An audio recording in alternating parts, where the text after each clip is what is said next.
My name's Lisa. I'm going to be your chair today, but my role really is going to be to introduce Dan, take a few questions and hand it over to him, because we're talking about his book today. Dan Jarvis, the winner of the Parliamentary Book Awards, Best Memoir 2020. We've just been talking about this. It's apparently voted on by parliamentarians, and there was quite a whipping operation on the Tory side that Dan managed to overcome with the strength of his narrative. So, thanks, Freddie.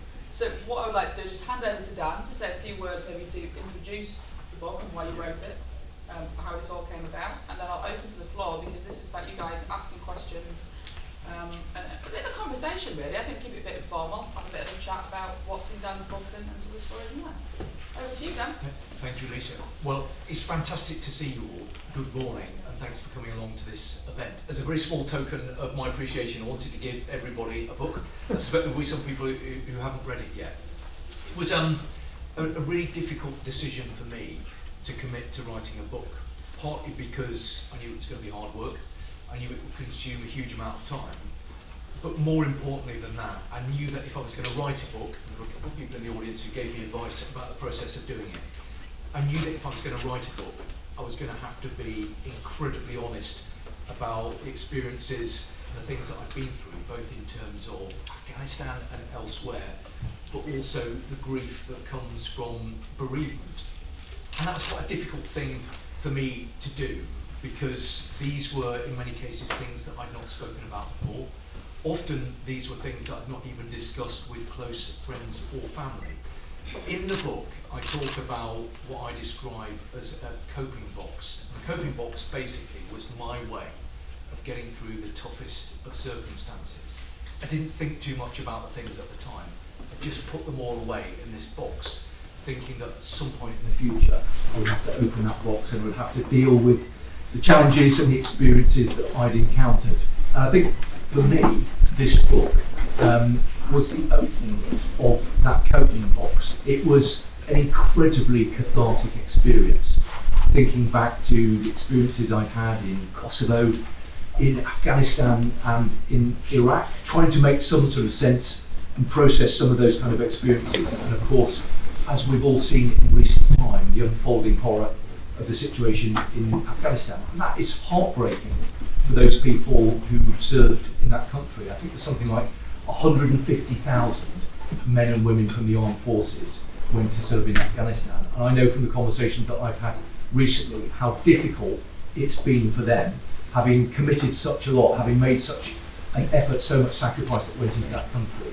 It's been devastating for them to see the unfolding horrors and the deteriorating situation in Afghanistan. So for a lot of people, that's kicked up a lot of emotions, and it's incredibly important, I think, that those people are properly supported. So for me, talking about the book and thinking about those very difficult experiences, of course, bereavement and the grief of dealing with the loss of a loved one under the most tragic circumstances, these are hard things to cope with.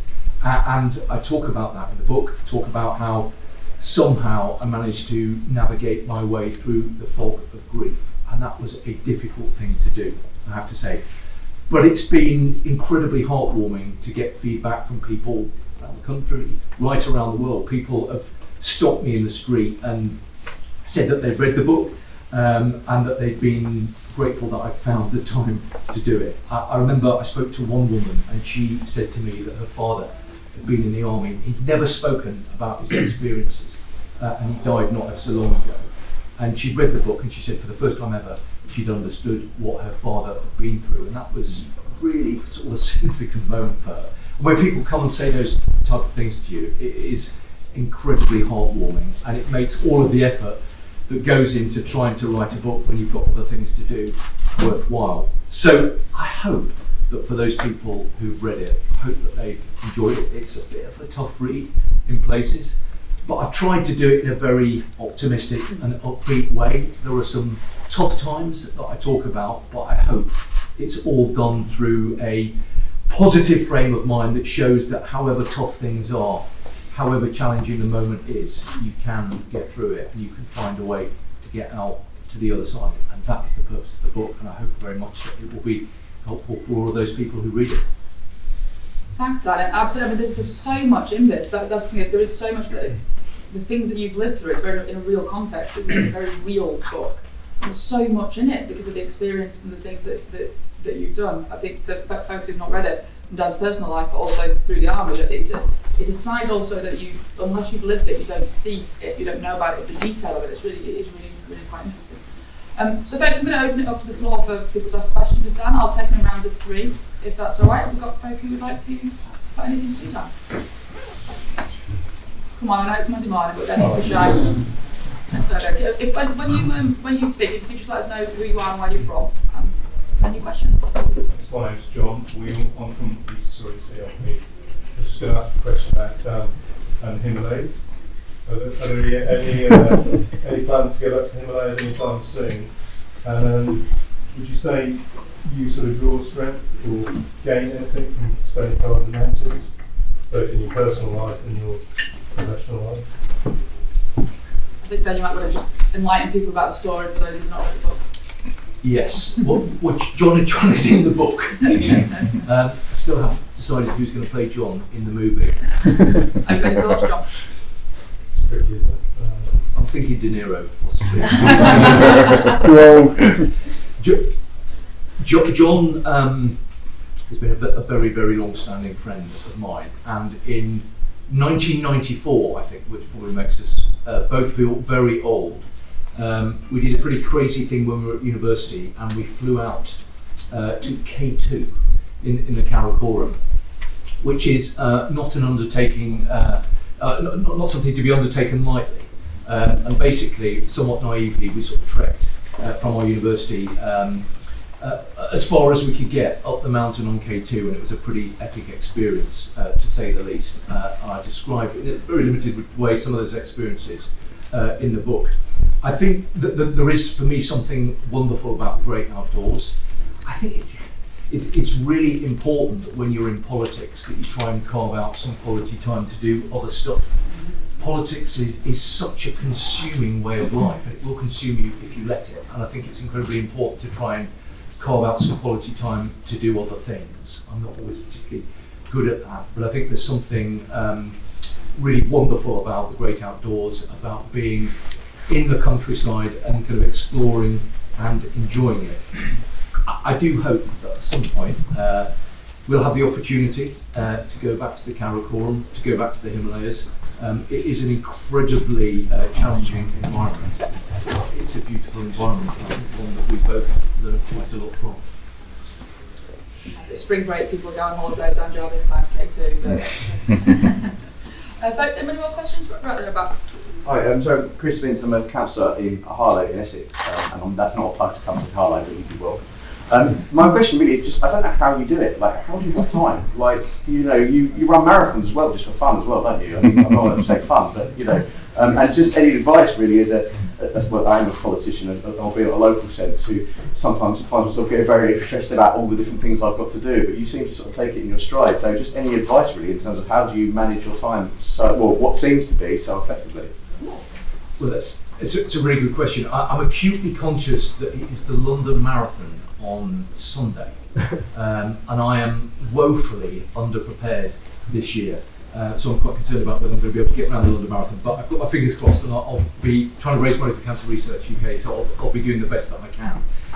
I think in the end, you survive because you've got good people around you. One of the many lessons that I've taken from my previous life is the importance of the team. It's the importance of working very closely with others. I think sometimes people think that members of Parliament are supported by some massive kind of backroom operation. I think, no disrespect to some of my constituents, I think that they will sometimes bring forward very complex problems and think that you've got 15 or 20 people there to support you. The reality is that as a member of Parliament, you've got a pretty small team of people, and in your constituency office, you've generally got an office manager, caseworker, and somebody else doing campaign and comms, and then somebody in the parliamentary office. So the only way that I've been able to survive in recent times, and I think most of my team are here, is because I've been brilliantly supported by outstanding people. They're the real heroes in politics. It isn't the people who sort of who are in front of the camera and get all of the glory, get the grief as well. But the real hard work is done by the team and the people who support MPs and actually do the lion's share of the work. So I think having good people to support you is a really important part of being able to cover a lot of ground. I think the other aspect of it is, if I'm honest with you, is just about old-fashioned hard work.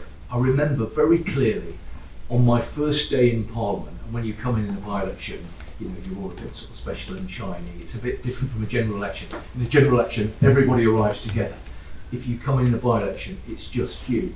And I remember very clearly this very grand Tory MP was in the Lords now, and he kind of sort of strolled over to me and he said, the thing that you need to know about this place is that being an MP, it's really only a part-time job.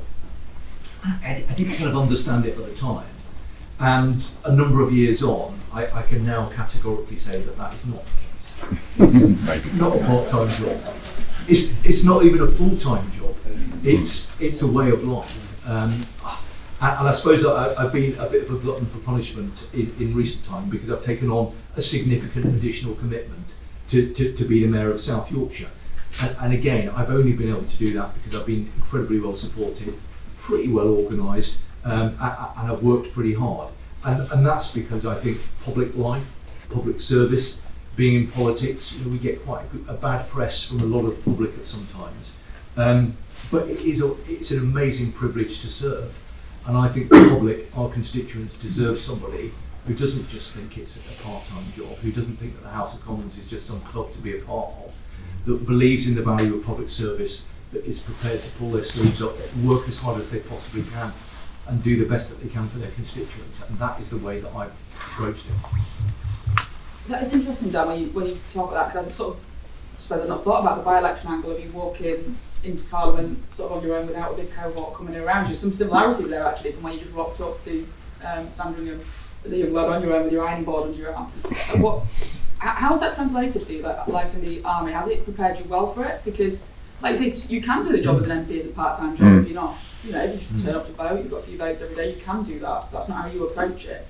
But it's not structured. Being an MP, you're your own boss. You can pretty much manage your own time around the votes. Like, they're very different lives, aren't they? Very regimented sort of army life and then life as an MP. How does that all translate? I think that I'm very lucky in that I had the perfect apprenticeship. Politics can be brutal. It can be a really tough business to be in. But I do think that if you've been privileged to serve in the armed forces, that if you've had experiences in places like Iraq and Afghanistan, I think that gives you a sense of perspective. So when there's some shenanigan or nonsense happening in Westminster, it's not the same as a bad day in battle or having to deal with the kind of things that you have to deal with on operations. So although I didn't always think I was lucky at the time, I certainly didn't think that I was always lucky at the time going through some of those things. I think looking back, I feel that I've been fortunate to have had those experiences, and I think it gives you an experience. It does give you that perspective, and I think if you're smart about it, you bring the values and the ethos of that particular world and bring them into politics. And I think many of those skills are transferable. So I think there is a kind of sort of golden thread that runs through service in the armed forces and service in our politics, and that is around public service, desire to make a contribution, to get up in the morning and do something that you think is going to make a difference and improve the lives of others. Those are the kind of sort of similarities, but I think that there are a number of differences as well. And I think there's something great about the armed forces. It's a very collegiate organisation. People are part of a team. They work together. They get difficult things done, often under the most difficult of circumstances. And I think, as a Labour Party, as a Labour movement, we're at our best when we're doing that, when we're working closely together to get difficult things done. But I think that there's quite a lot that politicians can take from the ethos of the armed forces and learn some of those lessons about service and about the way in which the armed forces operate. Hi, good morning. I'm Steve from Cambridge CLP, where I grew up in Lancashire. You had a tough re-election battle in 2019. You got through it. Yeah. What does the Labour Party need to do to win back seats around where yours are and similar seats to yours next time around? Yeah, it's a really good question. The 2019 general election was hard going, to say the least. I mean, I can recall at least 4 occasions in the Barnsley Central constituency where I thought that I would basically be involved in a physical altercation, because there were numerous occasions where very angry people came out and confronted me. I remember on one occasion, I just stuck a leaflet through somebody's letterbox and then turned to walk away down the drive, and this big burly bloke came pegging it down his driveway in his slippers. I've got relieved that he was in his slippers, and I thought that gave me something of an advantage if I had to kind of continue my flight. But he basically sort of squared up to me, called me a traitor, said I'd let him down, said that he traditionally voted Labour, as has his family, but that would be ashamed to vote for Labour. It wasn't that he wouldn't vote Labour, he couldn't bring himself to vote for Labour. So those were the kind of conversations that we were having during the general election, and there were a number of reasons why that was the case, which people will be familiar with. And that was tough. You know, that was a grim election campaign, and we had to scrap like mad. The Brexit Party literally threw the kitchen sink at the 2 Barnsley seats, and we had to fight through that winter to hang on. In terms of how we can win those people back, I think there are a number of things that we've got to do. In the end, it's about trust. It's about people in those red wall heartland seats thinking that they can place their faith and trust in us, thinking that our instincts and our values are in line with their own. And when it comes to really important decisions like national security, like being patriotic in terms of support for the armed forces, these are the kind of things that my constituents and those heartland communities really take seriously and really believe in. And we can never afford to be in a situation where they think that we're questionable when it comes to those particular issues. So I think that's a really important part of the story that we've got to tell. But I also think that we also need the basis of an offer. You know, the government talk a lot about levelling up. You know, I'm at the sharp end of levelling up. As a Metro Mayor in South Yorkshire, if the government want to level up, they need to do it through mayoral combined authorities. But the reality is that the levelling up agenda is underpinned by smoke and mirrors. There isn't a plan to level up. There isn't the transformative resource in place that's required to do it. And I think increasingly the public, including many people who voted for the Tories for the first time, are starting to get that. But I think we need to be clear about what's our story, what's our offer going to be for the north of England. Now, those seats in South Yorkshire that we've got to win back, Rother Valley, Don Valley, Penistone, Stocksbridge, Wakefield, these kind of places, Keighley, what's our story and what's our offer going to be? So I think we are making good progress on the road to developing that offer, but we will need to go into the next general election, be clear about what we stand for, to make sure that people trust us on those kind of big issues about which they previously had doubts and concerns, and have a very clear retail offer about the kind of investment that we're going to put into the north of England and what that will mean for people's everyday lives. I think if we do that, I'm optimistic that we can make very significant progress back into those seats that we lost in 2019. I'm just down the road from Dad and I can vouch for that. My dad and Brexit, it's not what you want to talk about on Christmas Day. Thanks. I've got a gentleman at the back. I'll take a couple because I've got a few hands up. So a gentleman right at the back there, a colleague right in the back corner, and a lady right there. Yeah, thank you. I think you might have just touched on it, but Dan, you mentioned the attitude towards the armed forces when you were speaking to that chap, but there is another area which you didn't touch on, which I think was very important, was the whole notion about Brexit. And I think as a party, we've actually got to confront that.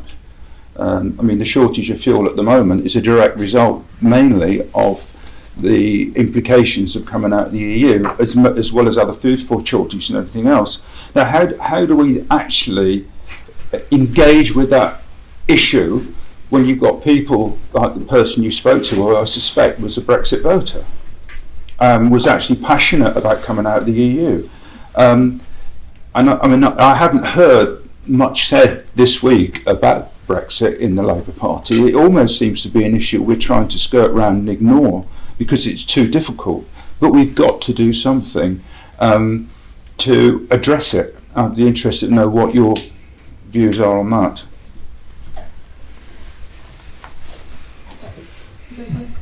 Can everybody hear okay? We've got a roving mic if we need one. Okay? Morning, Dan. I'm from the northeast of England, where we lost the red ball at the last election. The biggest problem we've got in the Tees Valley is that we've got a Conservative mayor, Ben Jarvis, who seems to be very popular. I campaigned in the Hartlepool by-election for my ex-MP, Dr. Paul Williams. Basically, the Tories campaigned on a campaign of lies, and Jill Morton, who's the Conservative MP in Hartlepool now, basically ran a campaign of what Ben Jarvis delivered on the Tees Valley. She hasn't offered anything for Hartlepool. So this is the problem we've got in Teesside. Going back to the levelling up, we've got a Conservative MP in Stockton South in Matt Vickers. All he ever talks about is levelling up for the town funds deal, which was last year, and nothing's been delivered yet. So we've got a lot of work to do to win the seats back in the Tees Valley. Thank you. And then we've got a third question. Yeah, so Dan, I heard you speak recently at the launch of a support network in Sheffield on worker co-ops, which I thought was brilliant. And so I was just thinking more broadly about local national organisations, so like thinking about community businesses, thinking about civil society organisations, community centres, health living centres, so organisations that are accountable to their local communities. It was disappointing to me that these didn't feature very highly in Keir Starmer's essay recently. And I wondered what do you think we can do to raise the profile of all the good work they're doing to make people's choices right, for training employment opportunities, for their health, those kind of things really. So a question around local accountability, accountable organisations, and how we can raise their profile within local programs. Right. Three really good big questions. Coming to your question first of all, look, I think that the mayors have got an incredibly important role to play in terms of supporting kind of organisations that you referred to. Many of them have had a dreadful time during the pandemic and have been very badly affected as a consequence. In South Yorkshire, we are pioneering what we're calling an ownership hub, and that is about seeking to not just sort of tinker at the margins, but change the sort of structures in which we operate, and actually seeking to democratise the workforce. We think that cooperatives, employee-owned association companies are much more productive, much more effective, and I think there are some huge opportunities there in terms of actually making our economy much more inclusive and much more productive. So at a sub-regional level, we're putting a huge amount of work into doing that, and we work very closely with the other metro mayors around the country. I think we've got Steve Reed speaking later today. So I think Steve is going to be saying much more about Labour's commitment nationally to devolution. I think devolution offers so many opportunities for us as a party. We're obviously not in power nationally, but we are in power. In the north of England, for example, the Labour metro mayors represent more than 9 million people. We're spending £4 billion collectively in our communities in this year alone. So that gives us a huge amount of purchasing power and economic leverage. And I think it's incredibly important that we take that opportunity to look at what we can do and look at how we can enhance the work that we're doing around procurement in order to generate greater levels of social value. So there are some real opportunities there. I think the metro mayors are taking them, and I hope very much, and I'm confident that the party nationally will get behind those initiatives and actually integrate that into policy nationally. It's a really important question about the Tees Valley. I know what you mean about Ben. I chair the grouping of the metro mayors, so I have to be a little bit careful about sort of slagging the Tory metro mayors. But I do wonder if the shine is coming slightly off Ben and the work that he's been doing. But I completely agree with your analysis. I was up during the Hartlepool by-election, and a lot of people on the doorstep were volunteering sort of commentary around the fact that they thought that Ben was doing a good job. And of course Hartlepool now has a Conservative MP who I don't think has spoken in Parliament yet, nor has she even tabled a written question, which sort of seems extraordinary to me. I think it's very important that at a local level we are holding these new Tory MPs to account. I think that we've become much more intelligent and much more savvy in the opposition day debates that we're doing in Parliament, forcing votes on key issues such as the decision to get rid of, or the government's decision to get rid of the £20 a week universal credit uplift. These new Tory MPs are all voting for those measures, despite the fact that they will have very significant impacts economically on their constituencies. So I think we need to get organised at a local level. I think we need to make sure that we're holding our opponents, the Metro Mayors, West Midlands and in the Tees Valley, to account. There's been a significant shift in the balance. So previously there were 5 Labour Metro Mayors, 4 Tory. We're now 8 and 2. So we have a significant majority amongst the Metro Mayors, and I think that provides us a really good platform to showcase the work that we're doing regionally, but also for us collectively, to make sure that we're holding the Tory mayors to account, and make sure that we're effectively holding individual Tory MPs to account as well. I think in terms of the point about Brexit, look, I think some of the fallout from Brexit has been masked by the impact of COVID. I think when you talk to people who voted for Brexit, some of them will talk obviously about a sort of desire to leave the European Union, and they were voting because they wanted to leave the European Union. For a lot of my constituents, when you actually sort of scratch under the surface as to what their concerns were which prompted them to vote in that particular way, that there were a number of issues. Immigration was definitely one. Also access to public services was definitely another.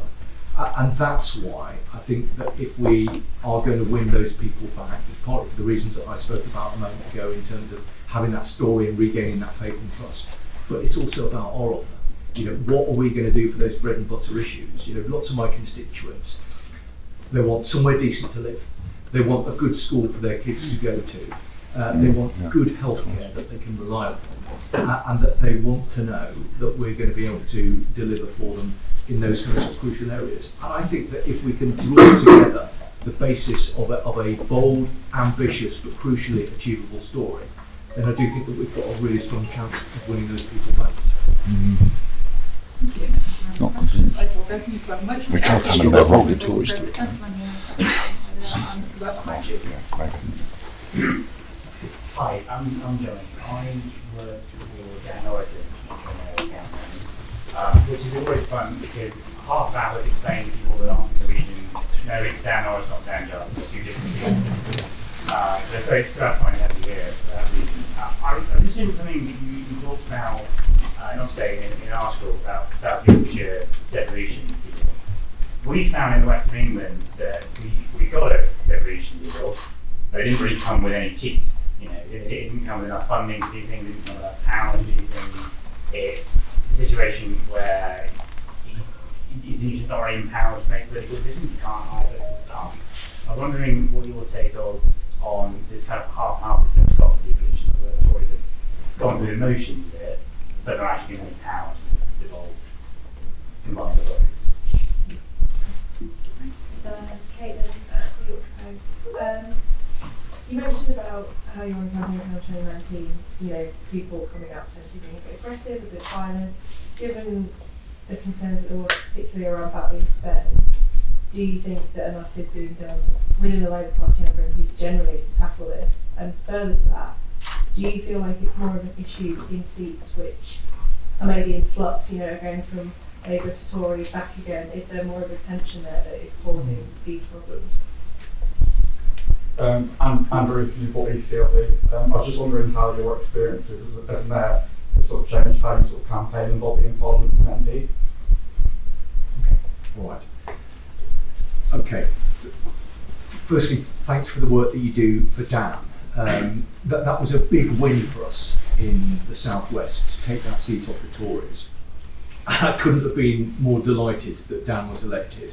And similarly, Nick Johnson in Cambridge and Peterborough as well. A really good big win, which kind of sort of warmed all of our hearts. I completely agree with your assessment of devolution. We've got a patchwork quilt of different arrangements around the country. The government have created these new structures, and I always say that devolution is a process, not an event. So it's still unfolding. There's a devolution white paper that the government will publish later on in the year. But it seems to me they've gone quite cold on working closely with the mayors.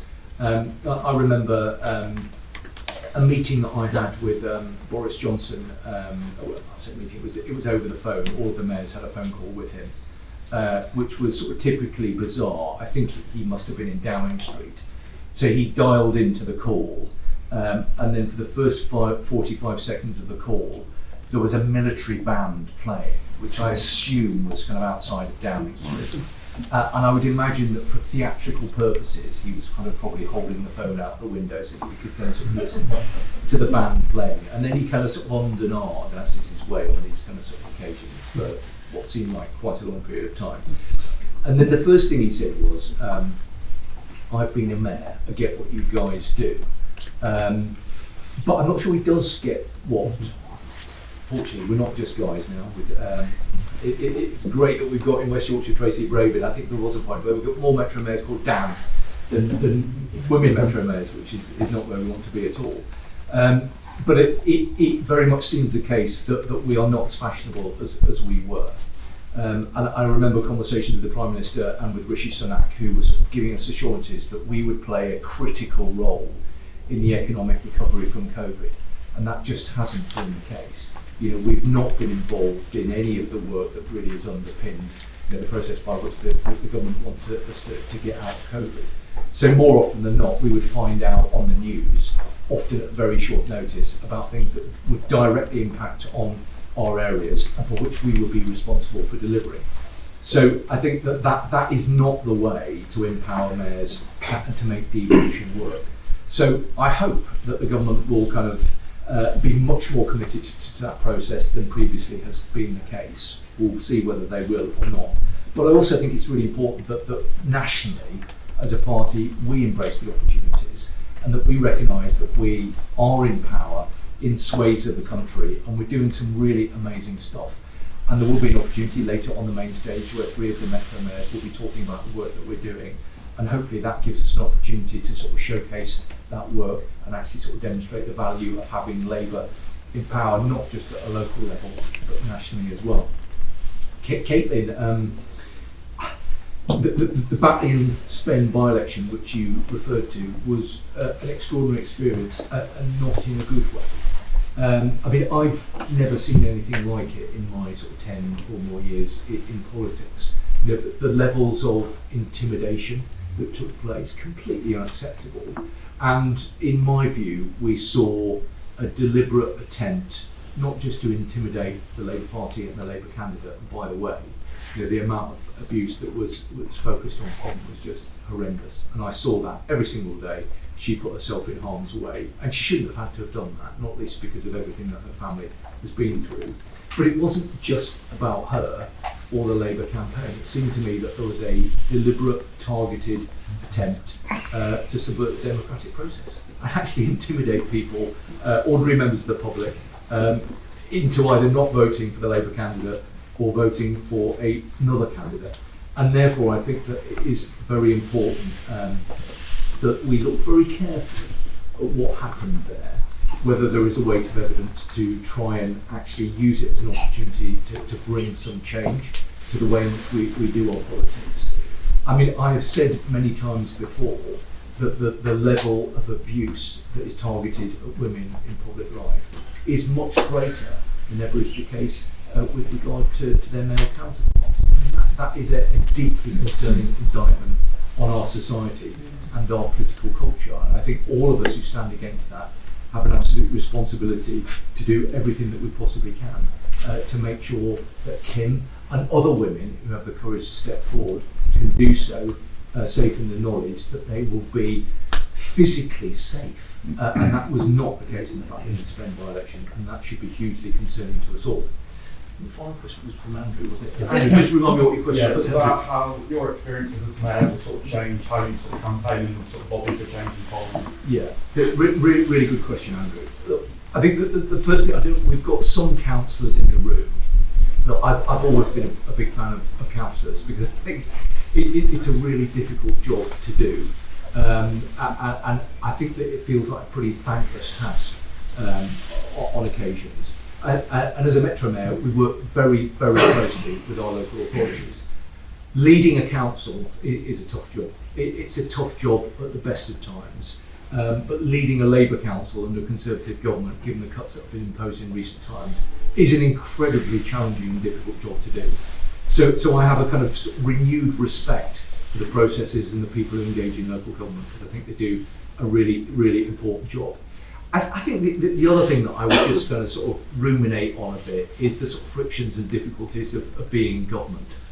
You know, when you are making decisions, when you are allocating resource, you know, that is difficult. You know, it brings all sorts of challenges, and you know, I think this government has been particularly inept in the way that they've conducted themselves in recent times.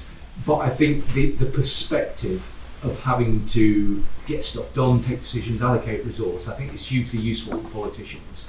And the great frustration that I've encountered is every single day that I've been in Parliament, we've been in opposition. None of us want to be in opposition. It is a miserable, grim place to be. Despite all the difficulties, the complexities of government, none of us want to be in opposition for a day longer than we have to. So I think, you know, that the one lesson I will take from being a Metro Mayor it is about the importance of what happens nationally. You can do amazing work regionally, and I think our Metro Mayors are, but actually shaping the field is done from Westminster and Whitehall, and that's why we all need to make sure that we work as hard as we possibly can to get a Labour government in. Absolutely. Yeah, gentleman here at the front, colleague there with the laptop, and then right at the back next to the camera. My name is Gordon Cooper. I'm City Councillor for Southampton Test. What you're saying about communication I find it quite important, I think, really. In Southampton, we've just lost control of the Labour Council after 8 years, and therefore the frustrations of opposition are just there. I represent a ward that's got sort of university types, public service workers, people who work in hospital. Therefore, my ward's relatively safe. But you then just move to the estates just outside Southampton, and you've got the same sort of issues that you've got in the Red Wall seats. We're hemorrhaging support, which is why the Tories actually took over in Southampton. And I sort of noted, I went and campaigned up in Batley and Spen for a few days, and I sort of talked to people who thought George Galloway was wonderful and all that sort of stuff. It shocked me. One of the things that really concerns me is that... Have I got a question? Well, sorry, yes. The thing that concerns me is that I don't think nationally we've got a clear offer. We're fighting things like get Brexit done. 3 words. That's what you won the last election. My question is, how can we actually focus more as to what we stand for? Because we've all got lots of ideas about what we want to do and what we want to achieve, but I don't feel that really we've got a sort of clarity of purpose that hits the voter. Yeah. My name's Dominic, I'm a reporter on the Telegraph. There's a significant backlash over national insurance. As you say, Dan, many voters feel that with the polls tightening, the shine is coming off levelling up. How can Labour make sure to take that opportunity? And going back to what you just said about change, real change being affected, most obviously in Westminster, can you see yourself wanting to return to the front bench, and when the time comes, would you want to leave Labour? Colleague at the back there. Mine's a lot easier. Don't worry. James Robinson, former advisor to Tom Watson. Hi Dan, hello Lisa. I just wondered, we touched on this already, the power of regional mayors, elected mayors. I just wonder what powers you currently have to attract businesses and jobs to South Yorkshire, and perhaps more importantly, what powers don't you have that you would like to have? Okay, let me come to that one first, James. That's a really good question. The truth of the matter is that we have quite limited powers. The greatest power that Metro Mayors have is the power to convene and get people together and get things done because they want to be a part of something. That's the kind of sort of the greatest power that we have, and that is a significant power. But in terms of kind of powers sort of hardwired into the arrangements, the reality is that most of us don't have that many powers as yet, and particularly when it comes to attracting business investment. So we are incredibly keen, obviously, to attract inward investment into South Yorkshire. But there are relatively limited pots of funding that will enable us to do that. Going back to the point about levelling up, the new levelling up fund actually delivers less money for regions like South Yorkshire than was the case under the original funding stream, the Local Growth Fund, which actually worked quite well for South Yorkshire. So we are sort of scraping around at the moment, trying to sort of gather together relatively modest pots of money in order to be competitive, in order to attract the kind of businesses that we want to see to grow our economy. Mayors have invested them what's called gain share funding. That's an amount of money that we get each year.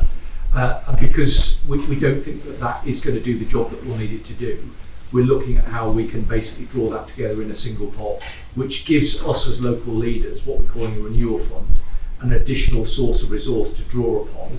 So where we are able to attract inward investment from businesses, that kind of gives us the financial wherewithal to do that. But at the moment, there was a point earlier on about Ben in the Tees Valley. It does feel very much the case that if you've got a hotline to number 10, your leverage and your ability to unlock investment to do these kind of things is much greater than for the 8 Labour Metro mayors, and that's obviously not how it should be. Dominic, in terms of your point about national insurance, I think there's certainly in my experience, and I wouldn't want to be sort of too complacent about this, but there is quite a bit of buyer's remorse from people who invested their faith in the Tories in the north of England.